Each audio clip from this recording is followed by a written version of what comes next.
Good morning, students. Welcome to SRBPS Virtual Classroom. I am Archana Jha from Sri Rama Bharati Public School to teach you English.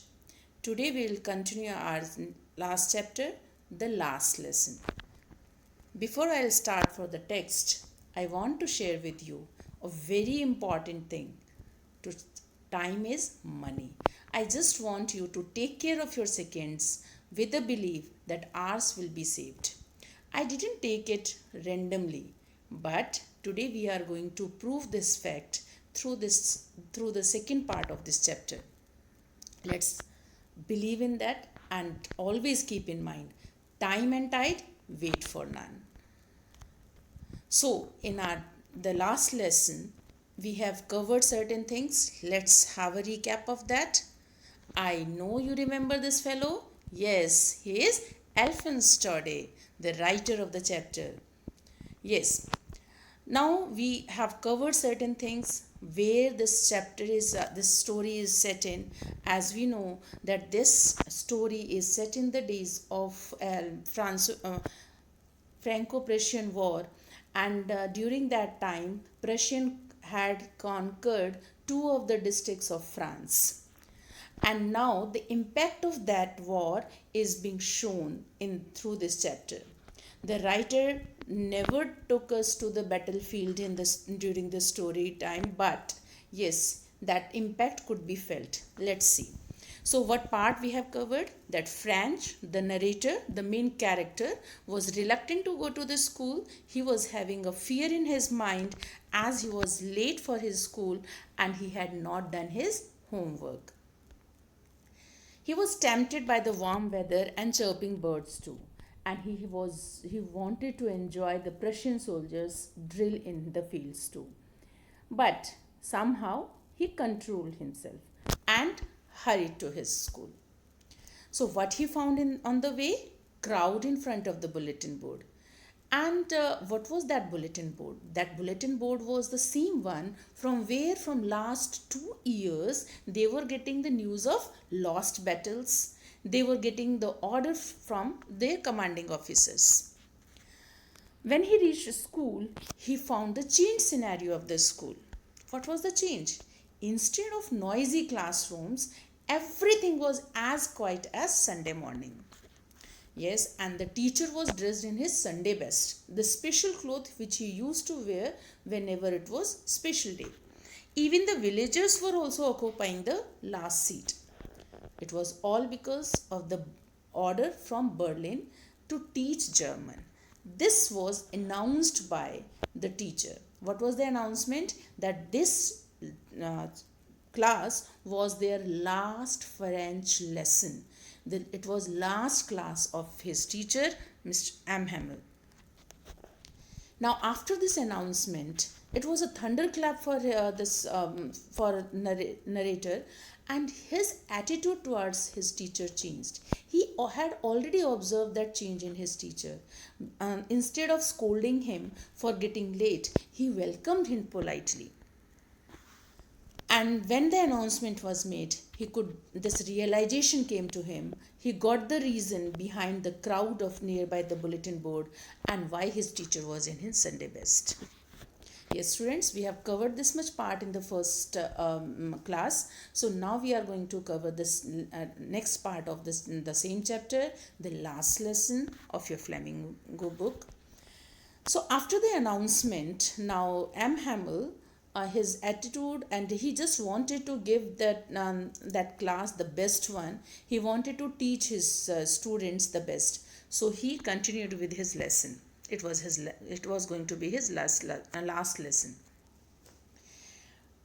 Till now, as French was afraid of studies, he was more tempted towards outdoor activities, so he had no love for learning. And whenever we don't understand certain subject or certain thing, we feel it as a, we take it as a burden. So those books were so heavy for him to carry on.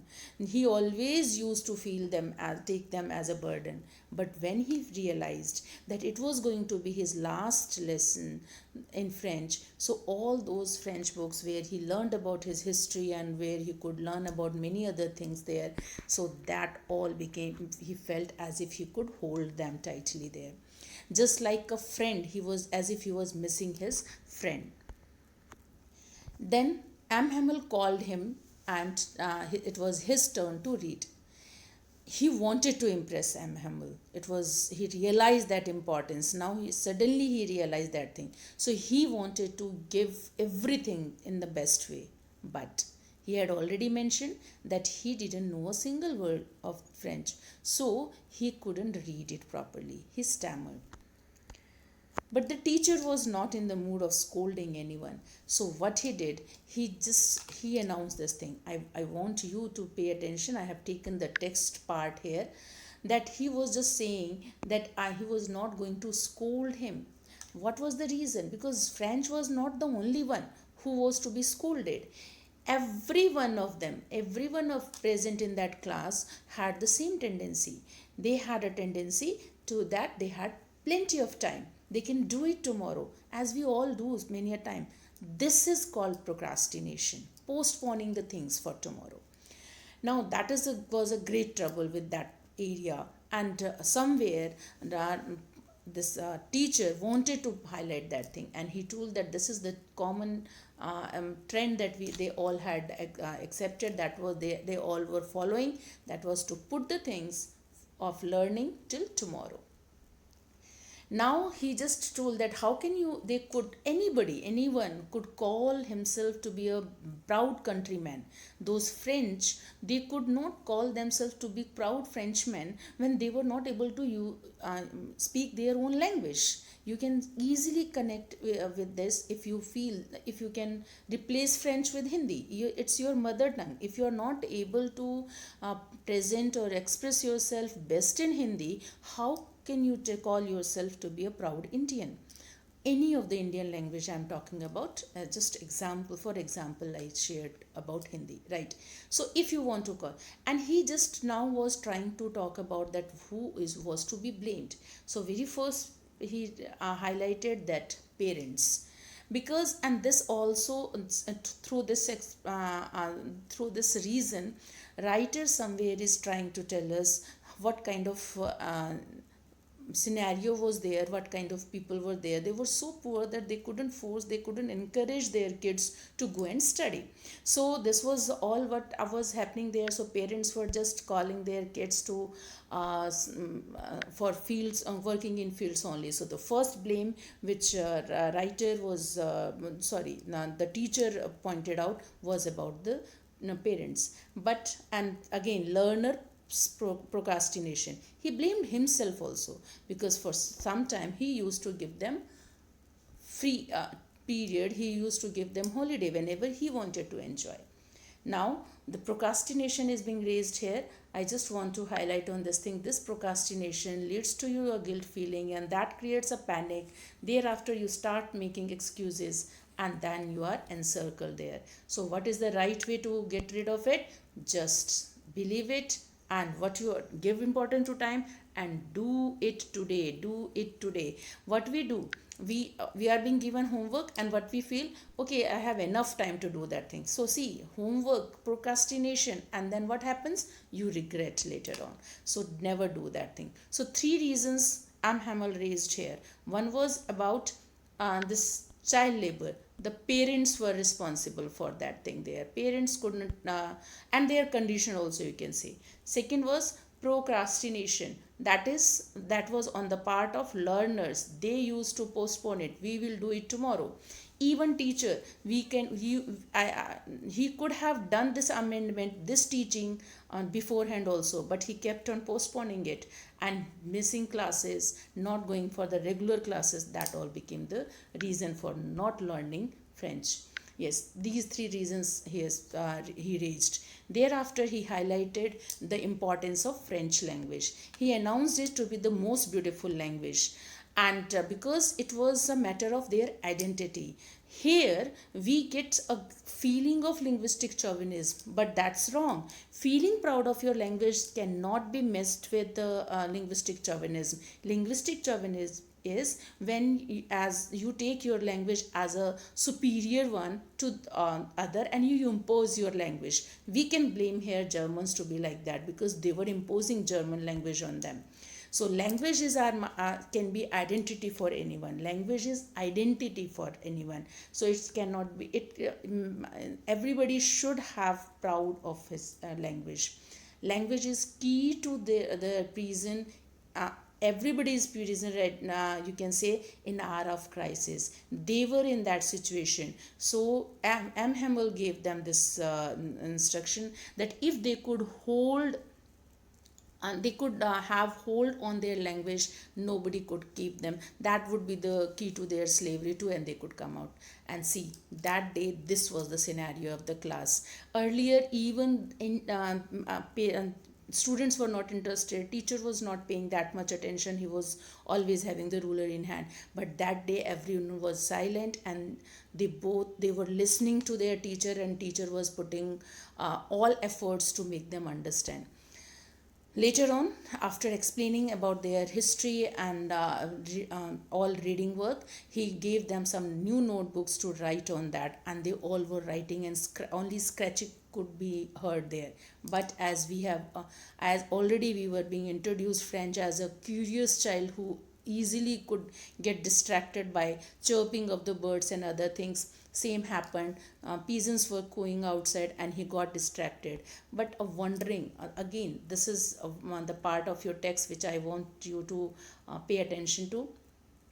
So this is here we have this description that how the class was going on silently, everyone was silent there, nobody was making noise. But in the meanwhile, when the cooing of the pigeon was heard by French, he was wondering, were Germans so cruel that they were going to force pigeons to coo in German?